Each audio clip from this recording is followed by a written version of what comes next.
Hello friends, मैं कविता गोयल आप सभी का जीके क्लासेस में हार्दिक स्वागत करती हूँ। आज मैं लेकर आई हूँ आपके लिए करंट अफेयर और नेशनल जीके के कुछ इम्पोर्टेंट क्वेश्चंस जो कि आपके एग्जाम के पॉइंट ऑफ व्यू से बहुत ही ज़्यादा इम्पोर्टेंट हैं। तो चलिए शुरू करते हैं। पहला क्वेश्चन है, हाल ही में किसे निम्नलिखित में से थाईलैंड में भारत का राजदूत नियुक्त किया गया है? Option A Rajveer Kumar, B Suchitra Rai, C Nagesh Singh, D Sushant Nanda. इसका जो राइट आंसर होगा वो होगा ऑप्शन सी नागेश सिंह। नागेश सिंह को थाईलैंड में भारत का राजदूत नियुक्त किया गया है। इसका राइट आंसर है option C Nagesh Singh. Question number 2, किस कंपनी ने भारत का पहला और दुनिया के सबसे बड़े कार्बन फाइबर संयंत्र में से एक बनाने की घोषणा की है? Option A Reliance Industries, B Tata समूह, C Medanta, D Adani group. इसका जो राइट आंसर होगा वो होगा ऑप्शन ए रिलायंस इंडस्ट्रीज। जो रिलायंस इंडस्ट्रीज है इसने भारत का पहला और दुनिया के बड़े कार्बन फाइबर संयंत्र में से एक बनाने की घोषणा की है। राइट आंसर है option A. Question number 3, by 523 माहे हाल ही में खबरों में रहा, ये किससे संबंधित है?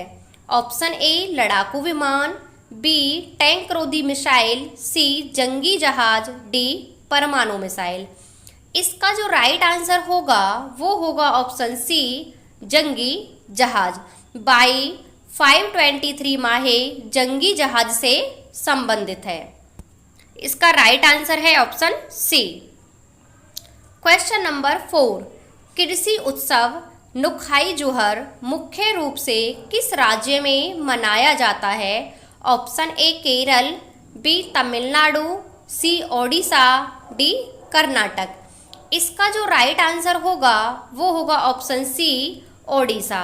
जो कृषि उत्सव है नुखाई जोहर ये उड़ीसा में मनाया जाता है। तो राइट आंसर है ऑप्शन सी।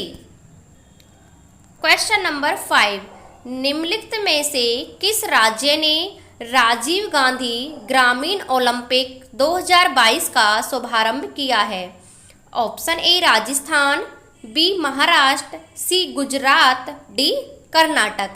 इसका जो राइट आंसर होगा वो होगा ऑप्शन ए राजस्थान। राजस्थान राज्य ने राजीव गांधी ग्रामीण ओलंपिक 2022 का शुभारंभ किया है। तो राइट आंसर है ऑप्शन ए। क्वेश्चन नंबर 6, निम्नलिखित में से किस शहर में भारतीय नौसेना के ध्वज का अनावरण किया है? Option A Mumbai, B Chennai, C Kochi, D Visakhapatnam. इसका जो राइट आंसर होगा वो होगा ऑप्शन सी कोच्चि। कोच्चि में भारतीय नौसेना के ध्वज का अनावरण किया गया है। और किसके द्वारा किया गया है? भारत के जो प्राइम मिनिस्टर हैं श्री नरेंद्र मोदी जी के द्वारा। तो इसका राइट आंसर है option C Kochi. Question number 7, निम्नलिखित में से कौन अंतरराष्ट्रीय क्रिकेट में 950, 950 विकेट पूरे करने वाले तेज गेंदबाज बन गए हैं? Option A Stuart Broad, B James Anderson, C Mitchell Starc, D Pat Cummins. इसका जो राइट आंसर होगा वो होगा option B James Anderson. James Anderson 950 wicket पूरे करने वाले तेज गेंदबाज बन गए हैं।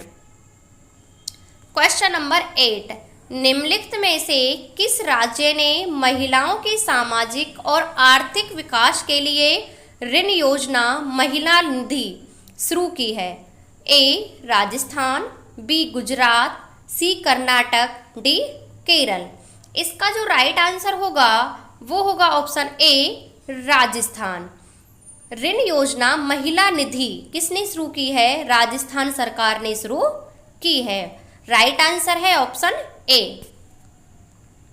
क्वेश्चन नंबर 9, निम्नलिखित में से किसे संसद टीवी का सीईओ नियुक्त किया गया है? Option A Ravi Kumar, B Snehlata Srivastava, C Ajay Kumar Gupta, D Vipin Kumar. इसका जो राइट आंसर होगा वो होगा ऑप्शन बी स्नेहलता श्रीवास्तव। स्नेहलता श्रीवास्तव को संसद टीवी का सीईओ नियुक्त किया गया है। तो राइट आंसर है ऑप्शन बी। क्वेश्चन नंबर 10, हाल ही में खबरों में रहा स्पार्क प्रोग्राम किससे संबंधित है? ऑप्शन ए आयुर्वेद, बी खेल, सी अंतरिक्ष विज्ञान, डी ड्रोन।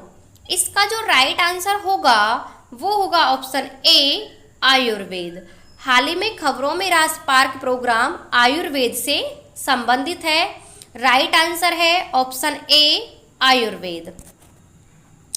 क्वेश्चन नंबर 11, यूरोपीय किस सदी में भारत आए थे? ऑप्शन ए 17वीं, बी 18वीं सदी, सी 14वीं सदी, डी 15वीं सदी। इसका जो राइट आंसर होगा वो होगा ऑप्शन डी 15वीं सदी। जो यूरोपीय हैं वो भारत में 15वीं सदी में आए थे। सबसे पहले पुर्तगाली कंपनी भारत में प्रवेश किया था। पुर्तगाली कंपनी ने सबसे पहले जो भारत की समुद्री मार्ग की खोज है वो सबसे पहले वास्को डी गामा ने 17 मई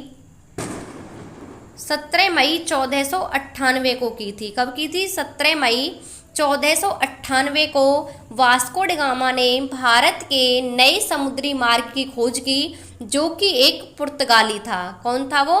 पुर्तगाली। तो सबसे पहले पुर्तगाली कंपनी ने ही भारत में प्रवेश किया था। वास्को डी गामा सबसे पहले पश्चिमी तट के पर कालीकट बंदरगाह पर पहुंचा था, जहां उसका स्वागत वहां के शासक जमोरिन ने किया था। तो इसका जो राइट आंसर है वो है 15वीं सदी। क्वेश्चन नंबर 12, अखिल भारतीय सेवाओं का जनक किसे माना जाता है? Option A Sardar Patel, B Lord Cornwallis, C Lord Dalhousie, D Lord William Bentinck. इसका जो राइट आंसर होगा वो होगा ऑप्शन ए सरदार पटेल। सरदार पटेल को अखिल भारतीय सेवाओं का जनक कहा जाता है। अगर मैं बात करूं लॉर्ड कॉर्नवालिस की, तो लॉर्ड कॉर्नवालिस को 1793 के स्थायी बंदोबस्त के लिए जाना जाता है। लॉर्ड डलहौजी को लैप्स की नीति, विलय की नीति के तौर पर जाना जाता है कि लॉर्ड डलहौजी ने विलय की नीति अपनाई थी। लॉर्ड विलियम बेंटिंग भारत के पहले गवर्नर जनरल थे। पूछा जाता है पहले गवर्नर जनरल कौन बने थे? तो लॉर्ड विलियम बेंटिंग। इस क्वेश्चन का जो राइट आंसर है वो है ऑप्शन ए सरदार पटेल। अखिल भारतीय सेवाओं का जनक सरदार पटेल को माना जाता है। क्वेश्चन नंबर 13, जनरल डायर की हत्या कब की गई थी? ऑप्शन ए 14 जुलाई 1927, बी 24 जुलाई 1927, सी 13 मार्च 1940, डी 30 सितंबर 1930। इसका जो राइट आंसर होगा वो होगा ऑप्शन सी 13 मार्च 1940।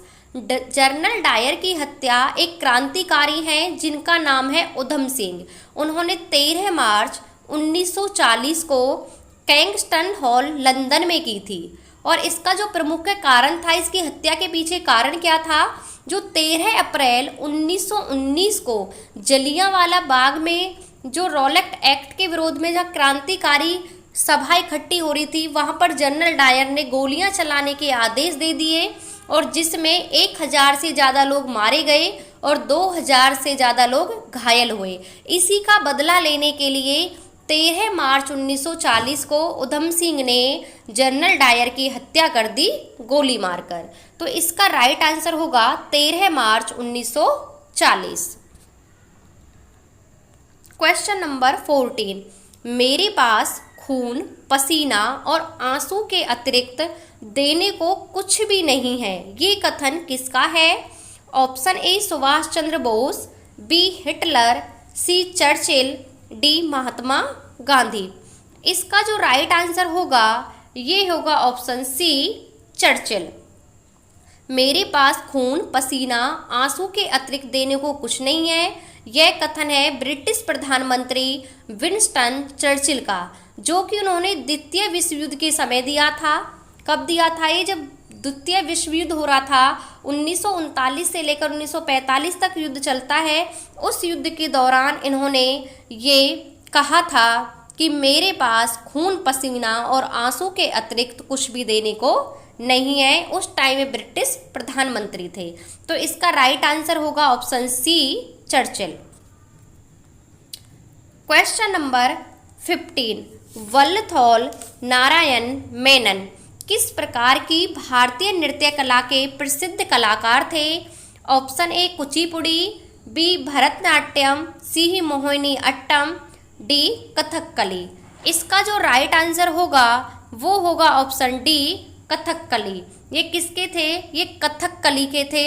और कथकली कहाँ का शास्त्रीय नृत्य है? तो कथकली है केरल का। मोहिनीअट्टम और कथकली ये दोनों कहाँ के हैं? ये हैं केरल के शास्त्रीय नृत्य। अगर मैं बात करूँ भरतनाट्यम की, तो भरतनाट्यम तमिलनाडु का शास्त्रीय नृत्य है और कुचिपुड़ी आंध्र प्रदेश का है। कुचिपुड़ी आंध्र प्रदेश का है, भरतनाट्यम तमिलनाडु, मोहिनीअट्टम और कथकली केरल के शास्त्रीय नृत्य है। इस क्वेश्चन का राइट आंसर है ऑप्शन डी, कथकली। जो वल्लथोल नारायण मेनन है वो कथकली के प्रसिद्ध कलाकार है, जो कि केरल का शास्त्रीय नृत्य है। क्वेश्चन नंबर 16, खांडवी भारत के किस राज्य का व्यंजन है? Option A Uttarakhand, B Gujarat, C Karnataka, D Paschim Bengal. इसका जो राइट आंसर होगा वो होगा ऑप्शन बी, गुजरात। खांडवी भारत के गुजरात राज्य का व्यंजन है। इसके और भी व्यंजन हैं, जैसे कि खमन ढोकला, ढेवरा, पतरोड़े, मेथी मुठिया, ये सारे भी कहाँ के हैं? ये भी गुजरात के ही व्यंजन हैं। इसका जो राइट आंसर है वो है गुजरात। क्वेश्चन नंबर 17, दस्ताना मजदूर किसने लिखी थी? ऑप्शन ए भागीरथ लाला जख्मी, बी जैमिनी सरसार, सी सुल्तान साहब, डी रामकृष्ण तमन्ना। इसका जो राइट आंसर होगा वो होगा ऑप्शन ए भागीरथ लाला जख्मी। दस्ताना मजदूर पुस्तक की रचना भागीरथ लाला जख्मी ने की थी। और अगर मैं बात करूं जैमिनी सरसार की, जैमिनी सरसार ने जज्बात ए सरसार और नमतात ए सरसार लिखी थी। क्या लिखी थी इन्होंने? जज्बात ए सरसार और नगमात ए सरसार की रचना किसने की थी? ये की थी जैमिनी सरसार ने। अगर मैं बात करूं सुल्तान साहिब की, तो सुल्तान शाही ने ख्वाहिशे ख्वाब, सराय आरजू और अस्वात ए मानी की रचनाएं की थी। दस्ताना मजदूर की रचना की थी भागीरथ लाला जख्मी ने।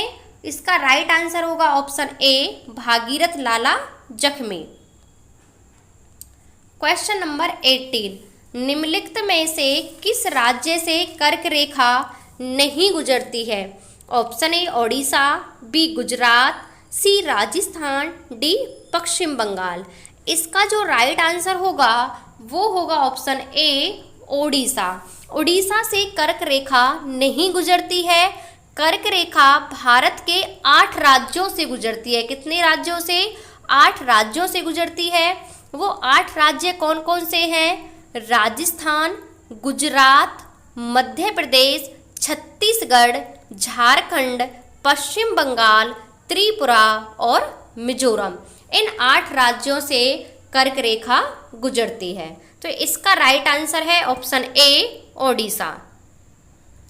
क्वेश्चन नंबर 9, सतपुड़ा और विंध्याचल पर्वत के बीच कौन सी नदी बहती है? Option A Narmada, B Godavari, C Tapti, D Yamuna. इसका जो राइट आंसर होगा वो होगा ऑप्शन ए नर्मदा। सतपुड़ा और विंध्याचल पर्वत के बीच से नर्मदा नदी बहती है। और जो नर्मदा नदी निकलती कहाँ से है? तो नर्मदा नदी विंध्याचल पर्वत श्रेणी में स्थित है अमरकंटक। ये अमरकंटक नामक स्थान से निकलती है। और नर्मदा नदी की मैं लंबाई की बात करूँ कि कितनी लंबी है, तो इसकी लंबाई है 1312 किलोमीटर। नर्मदा नदी की लंबाई कितनी है? 1312 किलोमीटर। क्वेश्चन नंबर 20, भारत में रविवार की छुट्टी की शुरुआत कब हुई? ऑप्शन ए 15 जून 1890, बी 5 जून 1890, सी 10 जून 1891, डी उपरोक्त में से कोई नहीं। इसका जो राइट आंसर होगा वो होगा ऑप्शन डी, उपरोक्त में से कोई नहीं।